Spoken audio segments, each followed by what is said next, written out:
What's up, ladies and gentlemen, boys and girls around the world? I would like to welcome you back to the Real Talk with Zuby podcast. Now, on today's episode, we have got on a special guest. In fact, I am recording this right here in her studio, so she's in the hot seat, and I've got the interviewer seat. And this is the host of the YouTube channel, Just Pearly Things, and the show, The Pregame. And this is, of course, Pearl Davis. Welcome to the show. Thank you for having me. No doubt. Thank you for having me as well. Yeah, you're welcome. Pearl, for people who are not familiar with who you are and what you do, tell them a little bit about yourself. Okay, so I run the YouTube channel Just Pearly Things, as you said, and I do a live show 4 times a week, which is affiliated, I would say, with the red pill and like conservative space. It's kind of a mix. I also play semi-pro volleyball and basketball in England, and I'm from Chicago, so I have 10 siblings, or 9 total, 9 siblings, 10 total kids. Okay. So where did you grow up? So I'm from Chicago, the suburbs, originally. Okay. And you are one of 9 kids. That's a big story. So tell me a little bit about it. Yeah, well, 10 total. So It was, growing up, I was one of 6. Okay. And so sometimes when people ask me how many siblings I have, I don't know how to answer, because growing up, I was the second of 6. As far as I knew, there were 6 kids. Then when I was 22, I found out I had a brother, and I literally had no idea. It was like a shock. Oh, wow. And so my mom and my dad got pregnant when my mom was younger. She was 18 and she was just starting college. So, and her and my dad had only known each other like 3 months. So it wasn't, so they ended up giving that kid up for adoption. And I didn't meet him till he was like 31. Oh, wow. And so then that's 7. And then they also took in a teenager in their early 20s. That she's like our second cousin, but we adopted her. And then there was 2 other teenagers they adopted. One was another like second cousin, because my dad's one of 13, my mom's one of 9, so I have a lot of cousins. Oh, wow. Okay. And then we took in, there's a kid that was homeless on my brother's football team, and they ended up adopting him too. Okay. So total there's 10, but like when I was growing up, it was 6. I was the second of 6, and then I like found out about 1, and then they adopted 3 after I was out. Like I wasn't in the house when they came. Okay. Yeah. That's so interesting. What was it like growing up in such a big family? It was good. I think it's a shame that more people like don't have that. They were kind of annoying when you were younger, because everyone the first 10 years of my life, I didn't know what it was like to not have someone crying or throwing a temper tantrum or something, because there's just always something, like someone was fighting or whatever. But like when you get older, it's so cool, because I don't really need friends, because I can just hang out with my siblings, And so, I mean, friends are cool too, but like, it's just cool to like have people that you have something in common with and you can like always go back to. Yeah, absolutely. I mean, I'm from a big family as well. I'm one of 5. Wow. My dad is one of 11, and my mom is one of 6 or 7. And so, yeah, I'm used to the big family dynamic, but I think having 4 siblings versus having 9 is even. I mean, 9 is that's a big number. Yeah, but you remember when I was growing up, it was 5. It was 5. Yeah. Okay. So when I was in the house, there was 5 siblings. I hear that. And the other, like the 3 teenagers were adopted when they were like 16. So they were really only in our house for like 2 years. Okay. How old were you when they were adopted? Well, the first one, I wasn't born. Okay. So like Mary, she's my oldest sister. I was 1 when she moved out. And then the other 2 were later. So Brian was adopted when I was 18. So I was a freshman in college. And Chaz came the year after. It was kind of weird, because I came home and like Chaz was just there. And I was like, who's this? Like, that's your brother. And Adam, well, he wasn't adopted then. Yeah. Adam, my other brother, Adam, just brought him home. And like didn't really tell anyone. And it was kind of like, okay, how long is he staying? Yeah.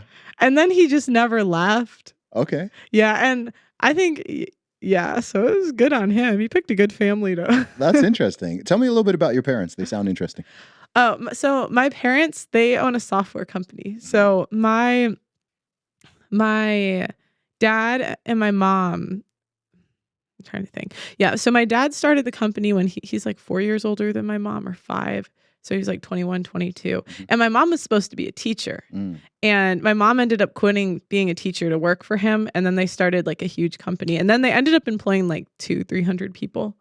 And yeah. And that's the thing, like, that's kind of what got me into red pill, because I would hear all these things about like high value men. And I was like, well, that's not really what I grew up with. Okay. And I think a lot of people don't really understand like what it takes to like build something like that. Like most people don't want to work 80, 90 hours a week. That's No. No. No. Tell me a little bit more about your dad. I love my dad. My dad and I are really close. I can sense that you have a really good relationship with him.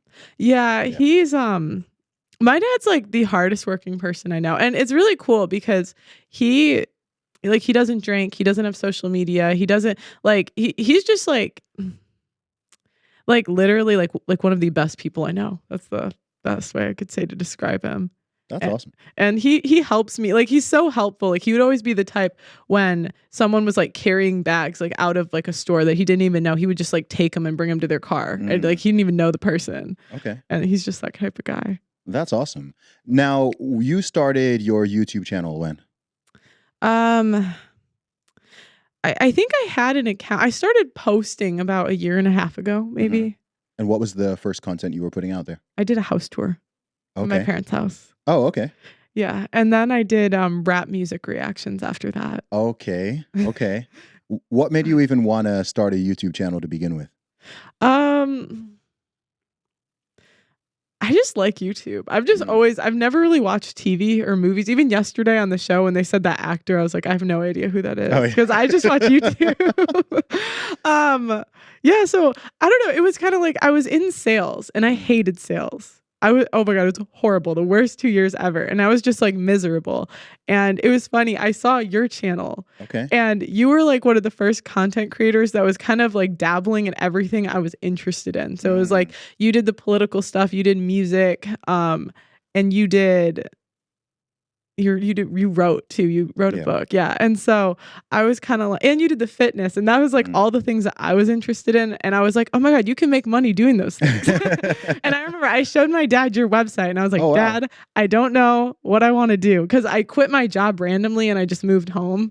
It was a bold move. I told them I was going to be a TikToker and, and I didn't even tell them I was moving home. I just like did it. Yeah. They were not excited. Okay. Moving home from where? I was in Milwaukee. Okay. So I worked in sales for 2 years in Milwaukee and I just hated it. So I quit my job and moved home and then told them I was going to be a TikToker. And then I started YouTube. Awesome. Yeah. And when did things start to, because your channel's grown really quickly. Yeah. Yeah. So how did you did your house tour and then you did some reaction videos and then what after that? I would not recommend people start do it the way I did. Cause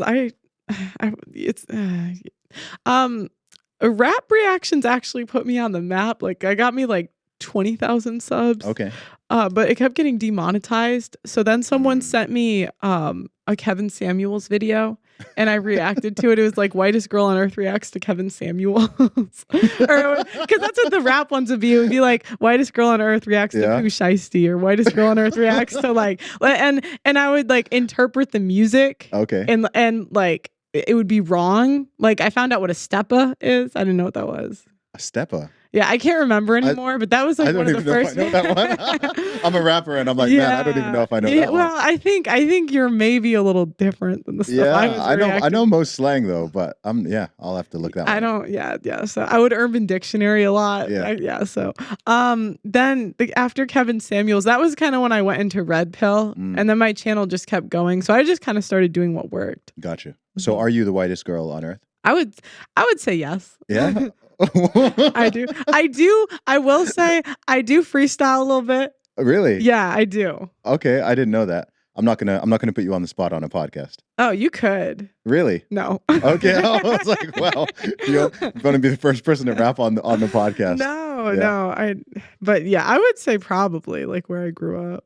Probably. It was pretty suburban, you know. I hear that. Yeah. So you mentioned the term red pill. Now, some of my audience may know that. I think a lot of them won't. What do you mean by that when you say red pill content? So I just mean, I think it's a Matrix reference, which I've actually never seen the Matrix. That's why I say I don't really watch movies. So, but it basically means like, this is the way the world, like you think the world is, and then you take the pill and you see how it really is. So I think a lot of guys are confused because they're told to just be nice to women and like put them on a pedestal, and we don't like that. Okay, why not? Why? Because usually those guys don't have a backbone, and we don't like a guy that can't tell us no. Mhm. And a lot of times like those guys can't.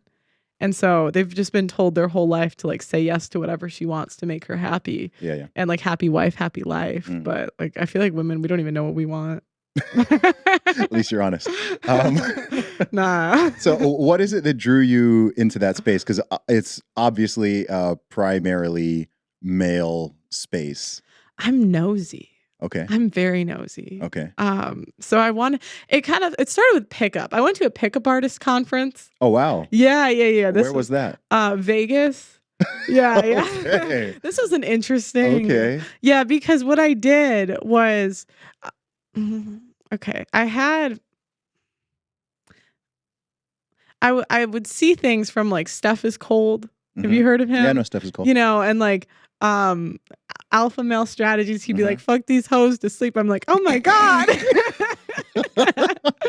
You can see all these are on my channel, like old. Like I'm like and so I was just interested in like the tricks they would say. I mean, I don't even want to say tricks, but like how to build attraction with the girl, because it was really interesting to hear it from like the men's point of view. Kind of like if you were to listen to like, I don't know, some sort of like gold digger conference. I was gonna say women don't have nor need games. So. I mean, if you want to, it would be like how to lock down like it would be interesting to hear what they would say. Yeah. So I was kind of listening to it, and it all led to me. I went to this pickup artist conference, which is nuts, because these guys would spend thousands of dollars to go to these conferences to learn how to get laid. I was like, I gotta see this. Yeah. And yeah, it was interesting. And I was like, wow, that is harder than I thought. How many women were there? You must have been in a... I was the only one. You were the only woman at the whole thing? Oh, of course. Well, it wasn't like a big conference. Okay. Sorry, I'm probably not describing it right. Okay. It was like 10 to 12 guys. Got it. And like 3 instructors. And it was wild because the instructors, like they took home a different girl every single night.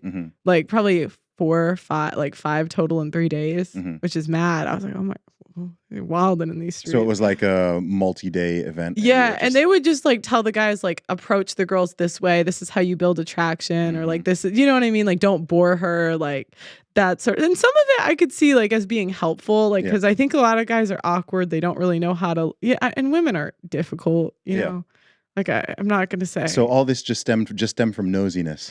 Because I asked that because a lot of women have a visceral aversion and almost disgust to that whole world of pickup and the manosphere and the red pill and all that. And it seems like you didn't have that type of reaction. It started with that, and then because then pickup kind of led into red pill. Okay. And I am a big believer in like men's rights, because I do think that men are discriminated against in society. How so? Like I just think that, you know, there's this whole culture of like men are trash, men are the problem, and it's very like okay for women to like say stuff like that, and I just don't agree with it. I have 5 brothers. I love my brothers. Shout out Adam. He helps me every month with accounting. So I just don't agree with that, you know? Yeah. Okay. And then tell me more about this journey. So you went to this pickup artist conference. Yeah. And you were the only girl there. Yeah. And then how did they react to you, in fact? Did they think they must have thought you were an agent or a spy or something? I met some interesting characters. Oh my God. This one guy told me about how he wanted to do like world domination. Okay. Yeah, it was just like that. Yeah, but he was like conservative, but it was like the most. You think I'm pretty conservative? Oh my God, this man wanted to like take over the world. But no, they were all really nice. I mean, I think they would be to a girl, like if you're, you know, but no, I mean they were nice. It was just interesting to watch because it was crazy. They had to approach so many girls just to like get one to talk to them, and I was like, wow, this is harder than I would think it would be. Okay. Yeah, I think women have no idea how much rejection implicitly and explicitly men face, because a woman can go her entire life and never approach a man and never really get outright rejected in the way that a guy gets outright rejected. And I think also women don't understand how much confidence it takes to approach a woman in person that you're attracted to. Yeah. They most women literally would never do it the other way around, but they don't understand that. It's funny because women are intimidated by men due to our physical capacity, right? So a woman might be, if she's out and about and there's strange men, she might be on guard in terms of her own physical protection and safety. But I think that most women don't understand just how intimidating an attractive woman is to the average man. I don't think most women are that scared to that are intimidated because of men or anything. You don't think? I feel like Okay. No. Okay. I feel like if they did, they wouldn't. When I say intimidated, I mean a general level of just heightened physical awareness. You don't think that's common? I mean, if it was, I wouldn't see these girls getting drunk at 2 a.m. walking down. Yeah, maybe because maybe because I'm also thinking quite globally here. Oh, sure, maybe globally, but I'm thinking in the West. I've never. Okay. I'm just like, I don't. Half the girls that come on my show are going to a place they've never been, being recruited by a dude. Fair enough. I don't think they're that scared. Yeah, fair enough. So what was the thing? What were some things that surprised or shocked you, or things that you really learned where like a penny just dropped and you were like, oh wow, okay, I didn't know it was like that. Oh my God, these guys. Okay, because the guys at the conference, some weren't I wouldn't say any of them were ugly. Like they're okay, and they would get rejected by whales harshly, and I'm like, girl, you're lucky he's talking to you. Yes. I'm like, it would be like a mega whale, like a beluga whale. And so I was like, oh my gosh, they're better looking than her, and she's turning him down. That's when I was like, wow. Yep. Well, and I was like, I wonder if I've ever done the same thing. And so, and then the other thing that I've never thought about is just how girls are bailed out of every bad decision we make. Okay. And I didn't really realize that until I started watching the red pill stuff. But really in society, every bad decision women make, we're bailed out of. If you sleep around, we have birth control. If you get pregnant, the government bails you out, or he'll bail you out. And then even if you leave him, you get half, or you get child support, and then some simp will bail you out after that. And then on top of that, if you're homeless, there's women's shelters. So it's literally every bad decision women make, we're bailed out and men pay for it. Yeah. And then we call them trash as a thank you for building all these systems that protect us. How do women react when you say that kind of stuff? They love me. They're super receptive and open. Oh, really? Yeah. No. You get called a pick me? Yeah, but I'm like, what, you want to die alone? I don't say it because I say it because I believe it and because it makes sense. When I hear an argument that makes sense, I agree with it. But I feel like a pick me is the dumbest argument because it's what, do you want to die alone? I think, well, I mean, there's cats. What are cats? Oh, I'm allergic, so I do have a dog. Okay. Shout out Kevin. So I'm curious about this journey. Okay, so you go to this conference. Yeah.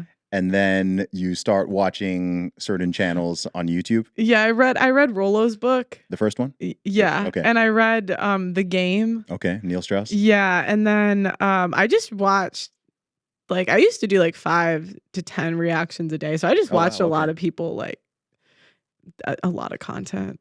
Any particular channels? You mentioned a couple already. Oh gosh, Stuff is Cold. If I hear a guy that's talking to, or no, not Stuff is Cold, Alpha Male Strategies. If I hear a guy and he tells me he watches Alpha Male Strategies, I'm like, nah. Oh, really?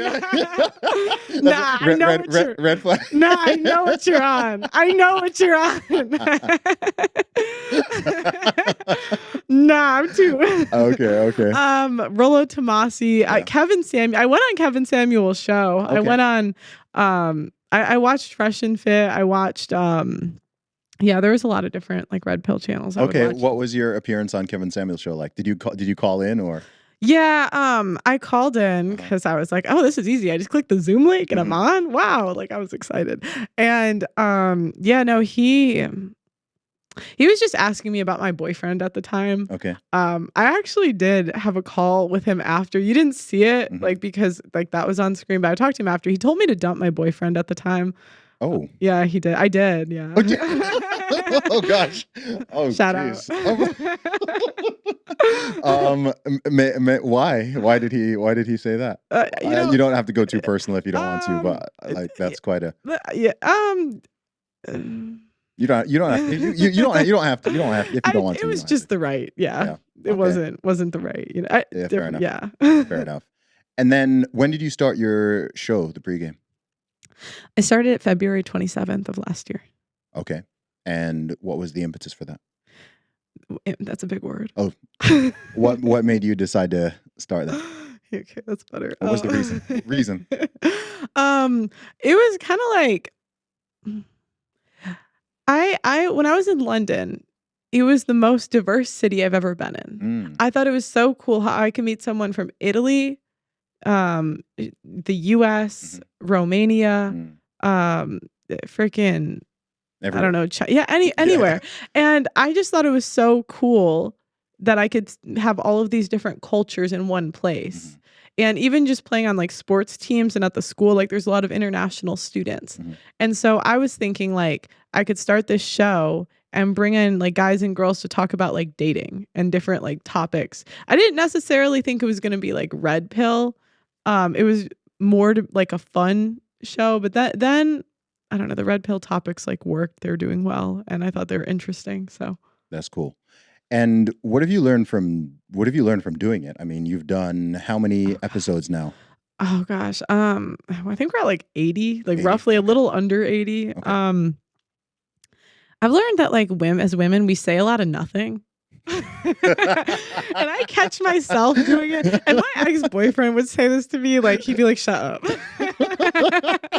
And I didn't really. I was like, "Well, that was rude." Until I've talked to women for months and months, and you'll just ask them, and we don't answer questions. No. And I'm not saying I'm special. Okay, I'd like to say I don't say I'm special at any of this. I do the same things, but I'll like catch myself because I've talked to so many girls. Like, we don't answer questions. It's like we'll move the goalpost. We'll do like and we're always late because when I'm recruiting men and women, the men are always more on time than the women. And the women, it's like 50-50 if they'll even show up. Like, more flaky. So I'll feel like I'm a guy when I'm recruiting because like you want attractive girls to come on the show, you know, and I'll be like, wow, I keep getting flaked on. This isn't nice.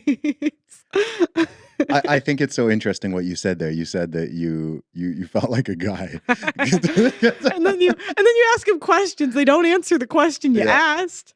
And then they just say things. And you're like, you can't just say... You'll see what we have to deal with now our whole lives. And I'm not saying men, like some men do it too, but it is just not the same. It is not the same. Like the more I do the show, the more I think women shouldn't vote.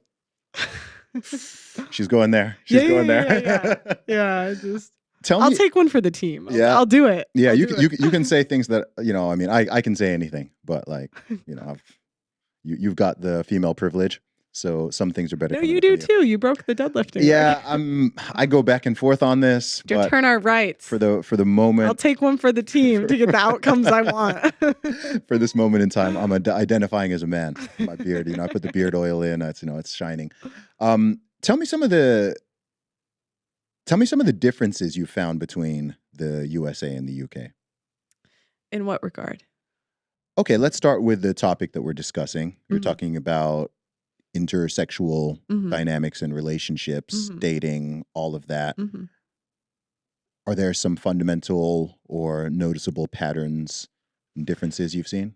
Okay, this is my analysis of the UK versus the US. One, the guys dress better in the UK. Agreed. Yeah, like I would say overall they're more like fashion-y. So do the women, but I would say like the guys, it's more like noticeable. Second thing, the girls here, they still do the wild shit, but they're a little classier about it. That's my interpretation. And in the UK, it's different because everything closes early here. So I feel like the nightlife scene is kind of different. Okay. Like I don't drink, so I'm not really like, you know, You're not out there. Just no, no. in the But streets. just yeah. Like I don't oh God. Cuz I I threw you off. no, cuz I just from my I'm not even going to go there, but it's interesting, the UK. I feel like you had something really interesting to say and you censored yourself. um I just feel like a lot of like the modern like mentality is similar here. I just think the girls aren't as like I would think in Miami it would be a lot easier to get girls to come on the show and like say crazy shit. Mm-hmm. Even though like there's other girls that like they think the same way and have the same mentality, but they're not as like open. Yes. Does that make sense? That makes sense. Yeah. So When you talk about that mentality, what is the mentality of the modern woman, the average modern woman that you see in the US or in the UK? How would you describe that mentality? it's like they almost hate men. Okay. It's like a predisposition where they just like don't like they feel like they don't need men, even though men built the world we live in and we literally couldn't survive without men. Like even being a single woman is a privilege because in most of like history, how are you going to do that? Mm-hmm. Like good luck. And where do you think that comes from? The hatred of men. Yeah. I think it's in our media. And it's kind of like, it's even in phrases we say. Like, I even said something earlier. I said, my dad knocked my mom up. And I was thinking about, like, oh, that's kind of like putting it on the man. And it's like, there's phrases like that we use all the time and you don't think twice about it. And I think that men have an innate protection, like, towards women. So, like, course, yeah. And so you guys, like, you guys will give girls the benefit of the doubt. When I am a girl, so I'm like, stop it. She knows what she's doing. Like, stop it. So where are men messing up? I just think they put up with too much. Let her leave. Like, if she's gonna treat you like that, and like let her go because she clearly doesn't want you. She like, okay. I tell this to my brothers. Like, you know what it's like to have like most guys that have done well know what it's like to have a girl obsessed with them. Mm-hmm. And so like I just feel like you should, wait for that. Okay. because if she's treating you like an option, you are, and she's probably talking to like 10 other dudes, like stop it. Mm-hmm. How do you think that the world of, because here's something that's interesting because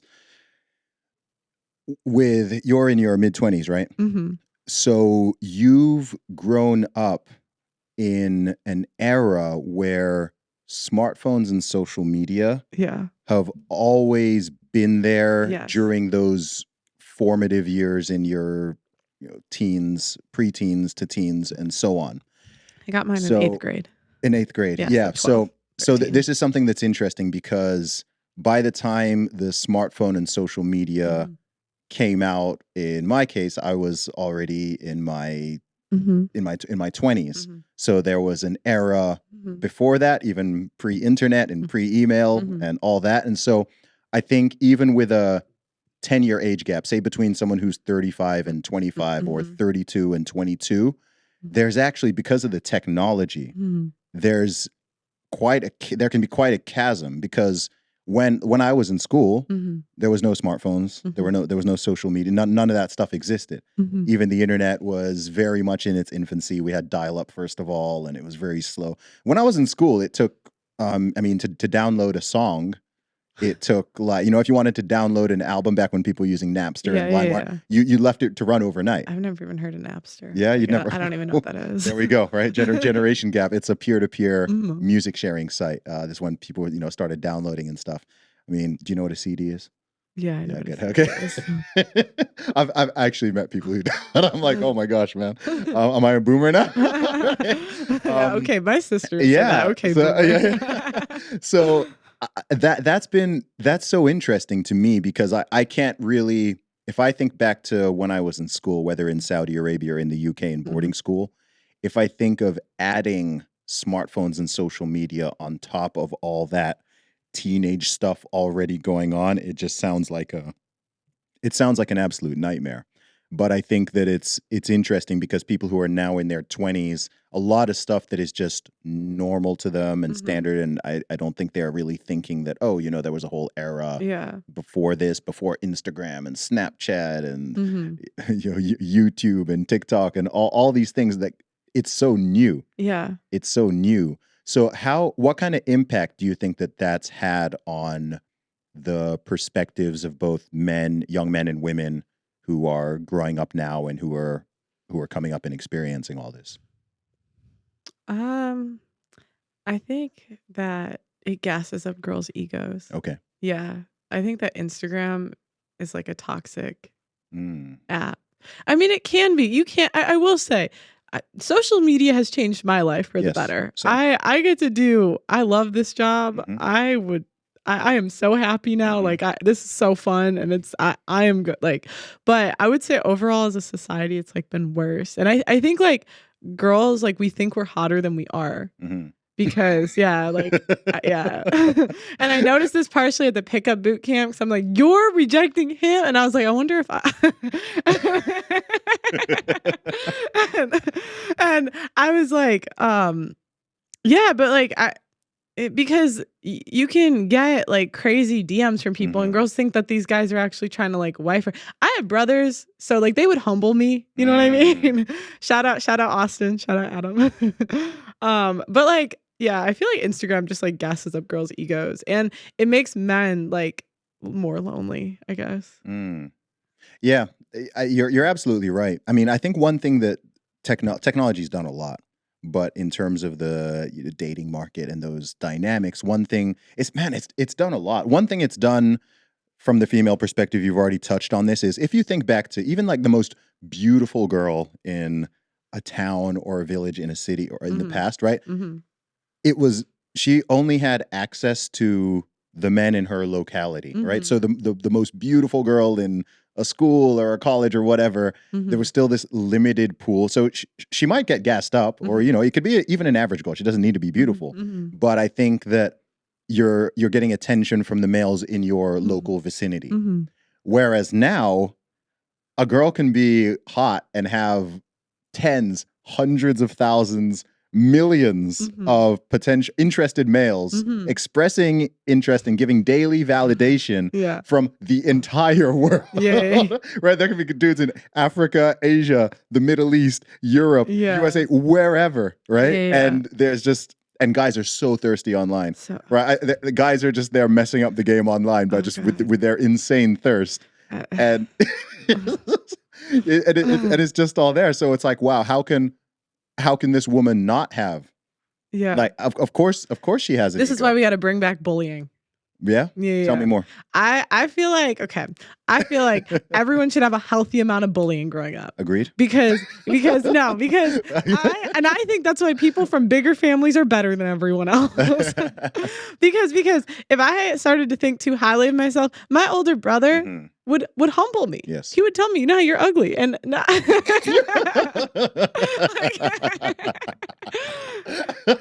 like, "Oh, this guy messaged me. Yeah, okay." Man. Savage. Yeah, shout out Austin. And I'm like, I just feel like it grounds you a little bit, and you don't get that big of an ego because like the people around you won't let you. Yes. But now we're afraid to be humble, and nobody can be made fun of. Yes. And that's what I don't like. That's why when they were making me get in trouble over my whale comments, I'm like, whales can be made fun of just like everyone else. If you want to make fun of me for being a ginger, I'll take it. Yeah.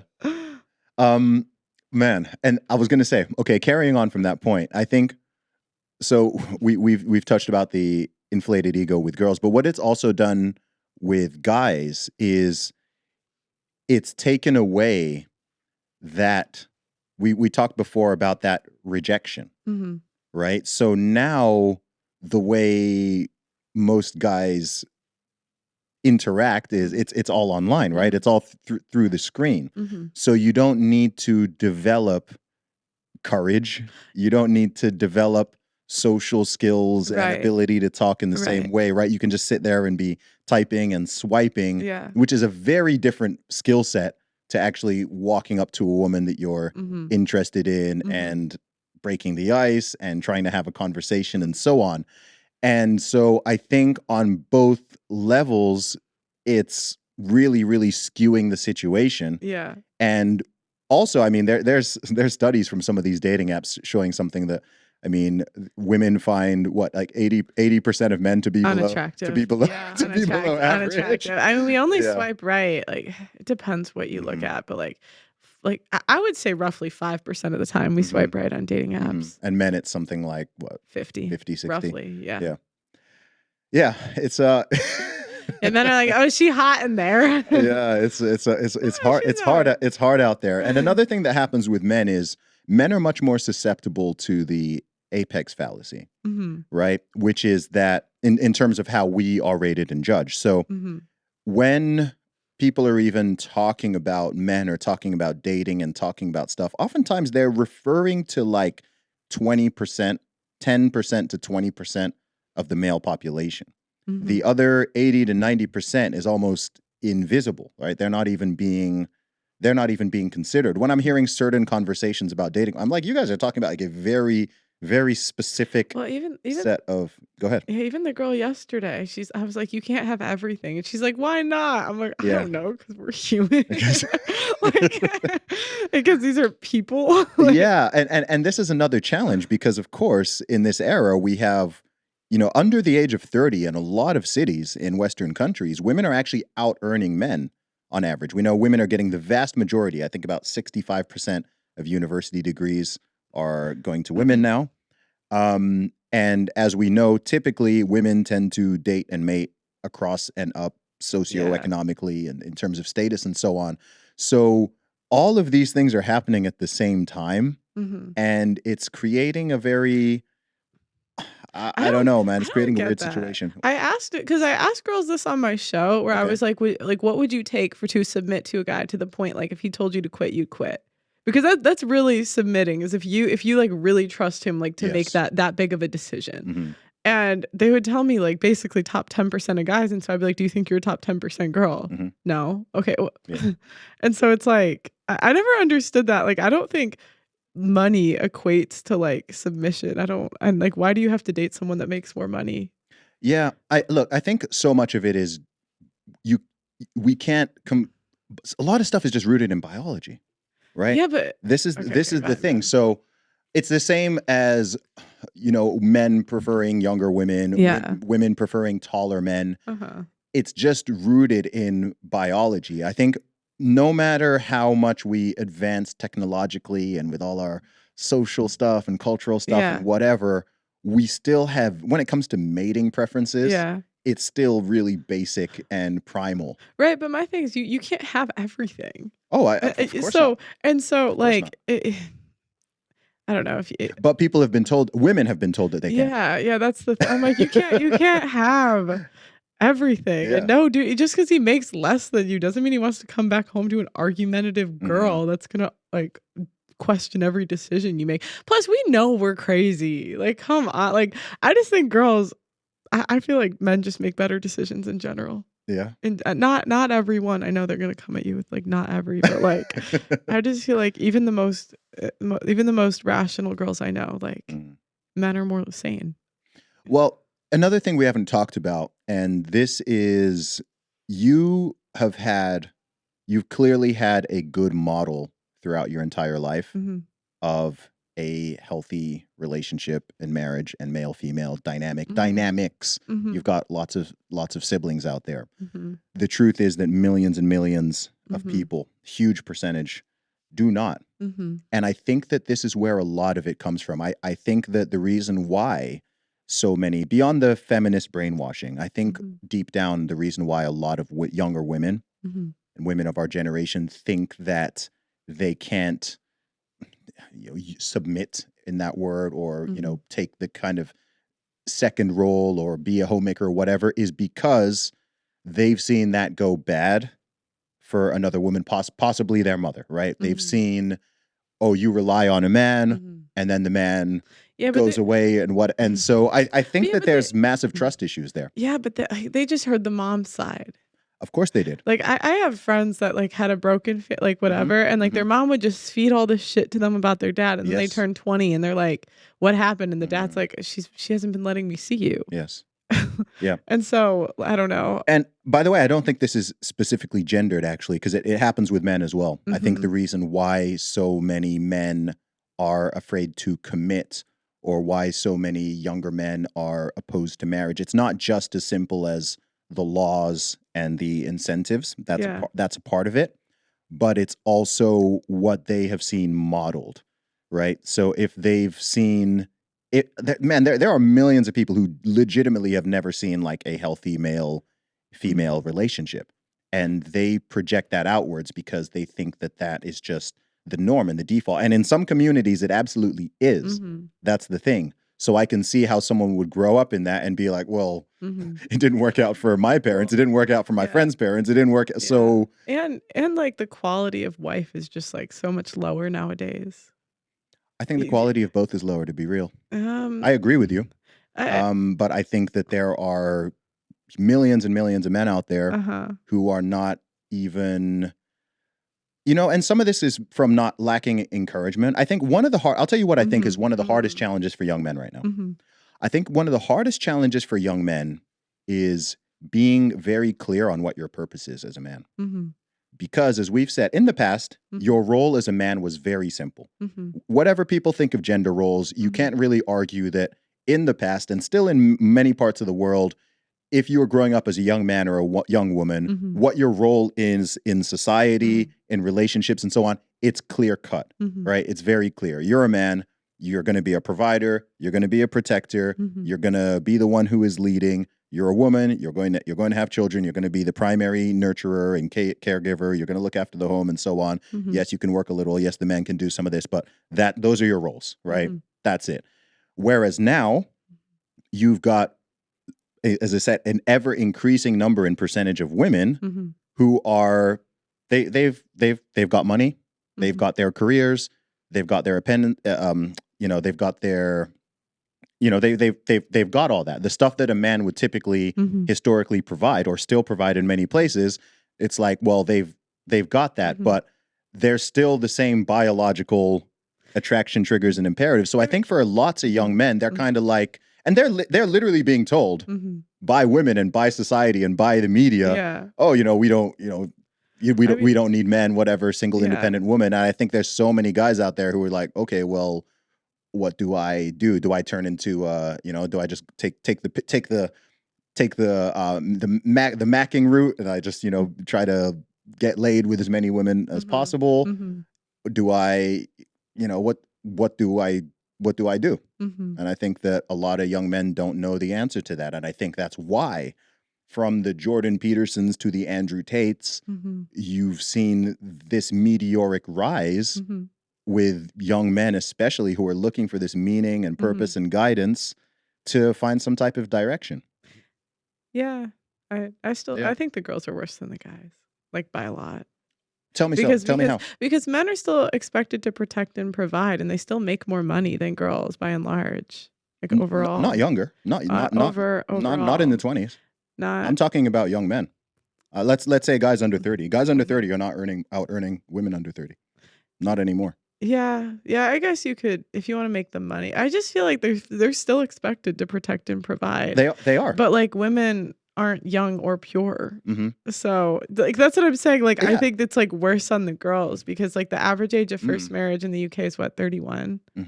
Something like that. What? Yeah. Well. This is what I'm not. I think we're saying the same thing. I'm saying this is the challenge for young men. It's like, where do you fit in? Right. It's like, okay, you can. All right, I could be a provider and a protector, but women are kind of saying that they don't want or need that. And also, I'm not. If I look at the guys who are doing well with women, they're not necessarily doing the providing and protecting thing. So what am I? You don't think rich guys get chicks? Of course, no, I'm not. I'm not saying that. But most rich guys necessarily doing that traditional thing? They're not. Oh no. Right? Exactly. Right? So exactly, right? They're just running game. So these young men are like, "Oh, okay, well that's that's the solution. Yeah. Right. I learned some game, Yeah. and maybe I go to the gym and I make Yeah, some yeah. type of money, and I just try to attract a lot of females and have a lot of spin all these plates Mhm. and whatever it is. But I think that it's confusing. Yeah. I think it's confusing for women, Okay. and it's confusing for men too, because it's Mhm. men are like, okay, well, I think men are more reactionary because Mhm. women sort of set the rules. Yeah. Women sort of set the rules because Yeah. women are the gatekeepers of sex and intimacy. Right. And so men are always going to adapt and react Mhm. to the females in the environment, Mhm. right? So that's why the way people date and have relationships around the world in different countries and communities Mhm. is very, very different. Mhm. Because if it's just like, oh, okay, the women are much more traditional and chaste and conservative, and Mhm. they respond well to a guy who's just got a good character and can protect and provide, Right. then men are like, oh, okay, for me to get a great woman, Right. I need to do that thing and be that thing. Yeah. Whereas here or in the States, particularly in certain parts, it's Mhm. just like, okay, well, they're not responding to that. So I now have to change my strategy. Maybe in my head it might be nice. Yeah. I think it would be nice to have that, but Mhm. that ain't working here. Mhm. So I need to take this other route. Mhm. Yeah, I mean, this is why ban birth control. Ban birth control. Tell me more. Wow. Pearl is go. Okay. Talk No, to me. That's when everything started. Well, maybe with the boat. No, because birth control allowed girls to go for those type of guys before. Mhm. There was more of a consequence. So Yes. you had to think twice before you sleep with the bad guy or that archetype, right? Mhm. But now it's like, oh, there's a cop out, there's a bailout, Mhm. so you don't have to think twice. And so that's why do you think we got all these baby mamas with the dad that's got 3 different kids and 3 different baby mamas? And then they're also bailed out because they're paid to be single mothers. Mhm. That was next, right? So it's like, I don't know. I feel like all the world's problems started with birth control.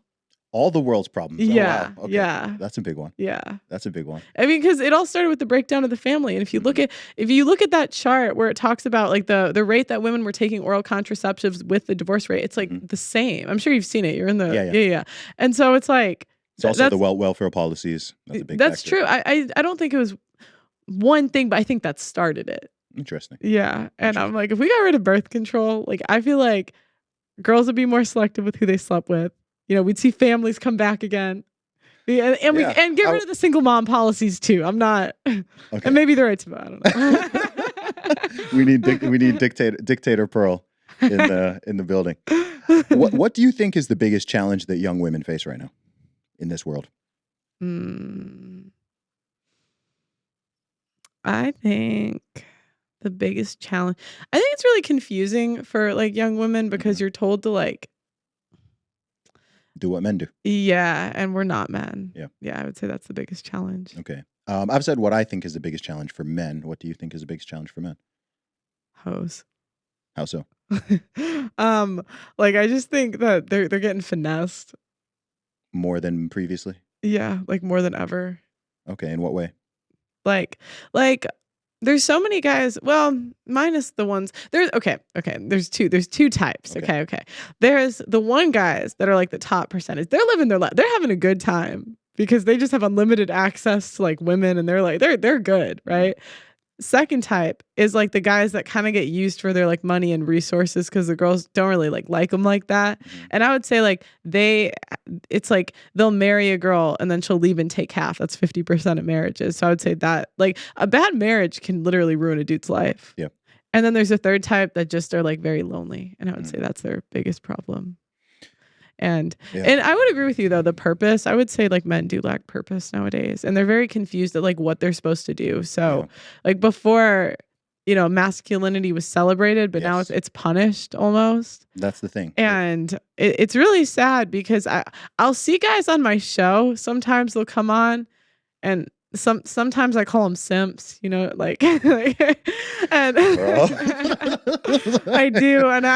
But like, I'll see them and I see that they want to say something and they're like conditioned. Yes. You know what I'm saying? Heavily, It's like, heavily. and I'm like, why are you like, like, you don't have to say this because the girls are Yes. here. Yes. Like, and it makes us lose respect for you because we know you're full of shit. Mhm. We know, like, we can feel, we know when we're on shit. We know when you're on shit. Yep. Like, I think, I think the summary of what we're really saying is that women are and have been trained / indoctrinated to suppress their feminine energy yeah, and to lean into more masculine traits. yeah, And men have been encouraged and brainwashed to suppress their masculine energy. I think it's so interesting that toxic masculinity is a phrase and toxic femininity is not. Right? Just that fact. Just the fact that there isn't even the equivalent. It does exist, but it's funny. It's the opposite. Yeah, but it exists, like, but nobody says it. No, it's not a known phrase. No, I've had a couple girls on the show send me, like, really? they say I should do a show topic on that. It's kind of popular in like the weirdos space. I don't know, like the liberal, like that sort of. Okay. Yeah, but but when they call toxic femininity, when a girl like does the traditionally feminine thing. So of course, it's all inverted. So they have it, but it's like the opposite. Ah, okay. Yeah, this is the thing. So you want to be submissive. Yeah, toxic femininity. It's an inversion because, again, I think so much stuff. We live in this weird age of people really, really hating biology. Yeah. Right? There's like this assault on biology and this notion that the way we are naturally wired is wrong. I mean, down to the fact that a man, people literally saying a man can be or is a woman and vice versa. Like the most, you can't kind of get more basic biology than that, let alone in terms of actual behaviors and things that people are attracted to or put off by and interests. They're always trying to insert in fields. Oh, we need to get 50-50 gender split in this and it's like, bro, you can't have freedom and have liberty and also expect to get these equal outcomes in everything because men and women are fundamentally different. And some people just view that as a problem that needs to be fixed. And I'm like, that is not a problem. It's not just okay, it's good. The differences and that dynamic were designed to be complementary to one another. And this is I don't think most girls would want to do what men do if they actually had to do it. They don't, but they've been trained to say that they do. Like, okay, like the boss bitch thing. Like I have a business, okay? Yeah. And this is the thing. I'm like, I swear to God, most of you would not want to do this shit. Yeah. I'm like, and this is, I outsource decision making to dudes. Like, I literally found it because I was like, no, because I will think about a decision for like 10 years and I just can't, I don't know. Like, I just think this is how we're wired. And it's stressful making decisions all the time. And it's like, even the way I do it, like it takes a lot off to know, like I can go to my dad or go to my manager and like they kind of like do it. You know what I'm saying? And so it's like, I'm like, I swear to God, all of these boss chicks, whatever, you would not want to do this. Like you would not. Yeah. It's so interesting because you're comfortable and happy to say that. Yeah. A lot of women feel the same way. Yeah. But the programming will not allow them to say it. Yeah. Just like there are a lot of men who feel a certain type of way about things. You kind of suggested this with some of the people you've even had on your podcast. Yeah. But they feel like they can't say that thing because they've been told it's misogynistic or that they it's don't sexist. Get canceled. So everyone's operating from this position of inauthenticity where people don't even want to just say what they themselves are, even like what they generally believe or where their natural inclination is, because they've been told. Women have been told, they feminists like to make it seem like they're totally cool with women just being homemakers and looking after the kids. They're really not okay with it, right? Like a lot of feminists do not. Well, they don't like that. They're not really in favor of that choice per se. They like that word choice, but actually, when a woman makes that type of choice, they'll be the ones who are attacking. Did you see the TikTok I posted? Well, I posted on Instagram too with my friend Allie. I don't think so. So it was trending on Twitter. Okay. And I asked my friend Allie, she's a housewife, and I was like, show me your ring. And she showed him this big rock. And I was like, how'd you get this ring? She's like, I submitted to my man. Like, and she's just like talking about how she's like, yeah, you could go work for a boss or you could go work for your man. Like, why wouldn't you want to work for your man? Like, and it got such a backlash that it was trending on Twitter. Yeah, it was trending on Twitter. And I'm like, why are you guys mad? I'm not saying there's like one way to do things. Like my mom worked. It wasn't like, she was like a homemaker. Yep. But I'm just saying like, at some point, like we don't like making decisions. We think we like making decisions. The brainwashing is deep, man. And when you think of the people who orchestrate this stuff, it's like, cool. They've just been able to essentially double their tax base and smash down people's real wages over the decades. And now it's not. This stuff is not accidental. This is the thing. People think all this stuff is just. It's like no. These things over the decades are very intentional and planned and effective. Sadly, it's very, very effective. You can tell when something's extremely effective is when people are essentially repeating propaganda without even knowing its source or the fact that it is propaganda, that someone gave them. Like when you hear people even repeating certain phrases and arguments, it's like, so that came from the top. You were told to say that phrase. You don't even know that which is why oftentimes when people can't even explain what they're saying, like they're saying that they believe something, and I'm like, you can't even explain it. You just keep repeating the line you've been told to say, but you can't explain it. When I challenge you on it, it breaks down very, very quickly because you haven't gotten past the line. We saw this actually.